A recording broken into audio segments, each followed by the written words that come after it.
All right, welcome back to the Chris Salcedo Show. Still Carr Higby, still filling in for Chris. It's Women's History Month, and in case you missed it, trans women, biological man, Dylan Mulvaney has left wrapped around his little finger. It is unbelievable. Earlier this week, actress and talk show host Drew Barrymore kneeled before him literally. This is the same person who wants to, quote, normalize the bulge. I apologize for what you're about to hear. And I thought that these might be my new shopping shorts, but I was walking around and everyone was staring. And I was like, oh, okay, what's going on? It's because we're coming up on bikini season, baby. And you might see a bulge or two. So normalize the bulge. We are normalizing the bulge. Women can have bulges and that's okay. Get me off this planet.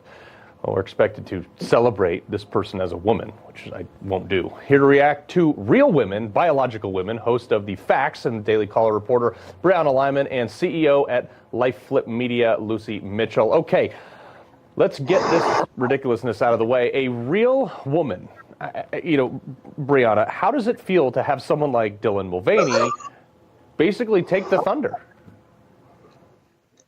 Just Dylan Mulvaney, it is all trans women. They have essentially hijacked femininity and are erasing women in the name of progress. But there's nothing progressive about a man dressing up in drag and then trying to convince me that he and I are the same. And it's a shame, Carl, because women like myself have been reduced down to nothing but appearance. And the reason I say that is because these men think that if they put on a dress and these weird skirts and they put some makeup on, they're a woman.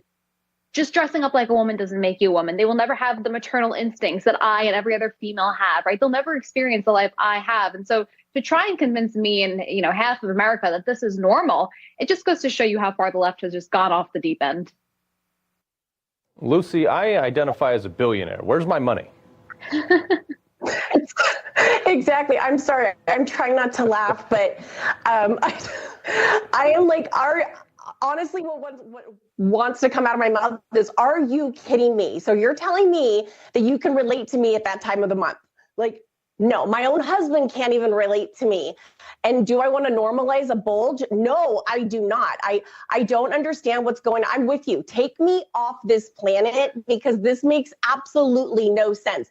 And by the way, I have grown up with Drew Barrymore, and her traumas, her situations are nothing in comparison to what this poor individual has experienced, that they feel that this is how they want to now relate to the world because they are so unrelatable. It is just absolutely ridiculous. Right, like 40% of the world is starving or doesn't know where they're getting their next meal. And we invent problems to have. It's unbelievable. We live in the first country in the history of ever where the primary health concern among poor people is obesity with too much to eat. And this is what we're doing. I want to get to Kamala Harris, another person who can't solve problems. Guest on Stephen Colbert's show late last night. He asked her, to pinpoint what exactly her job was. What would you say you do here? Listen. Well, I have the great privilege of serving with Joe Biden, who was president of the United States.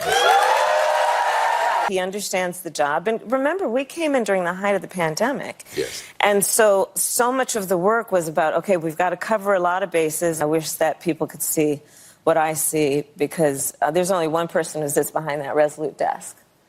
And the decisions that that person has to make are the decisions that nobody else in the country can make. That's an excellent answer. And the question was, what is the job of the vice president? Brianna, outside of Pete Buttigieg, she is the only person I've ever seen say so much without saying anything.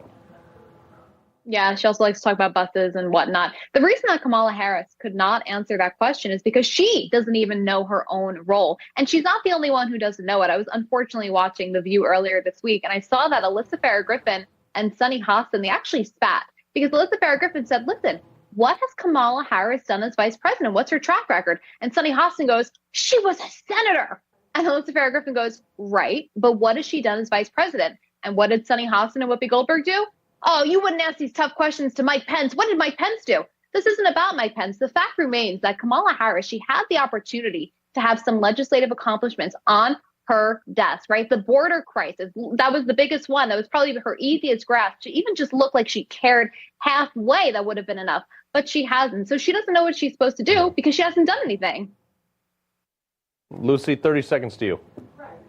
I'm just keep going back to one of my favorite movies, The Office Space, with the two Bobs interviewing Tom, saying, what exactly do you do here? And him exactly diverting to everything else that everyone else does. She had the perfect opportunity to showcase being the first female vice president, showcase to all women, little girls out exactly what you can do in this position. And instead, she puts it back to the president, who is in the news enough right now. I'm a people person. Why don't you people understand? That is a great movie, Office Space. If you haven't done that, Brianna Lyman, Lucie Mitchell, we appreciate you both being here. Thank you. All right, coming up, so it was 3 years ago today that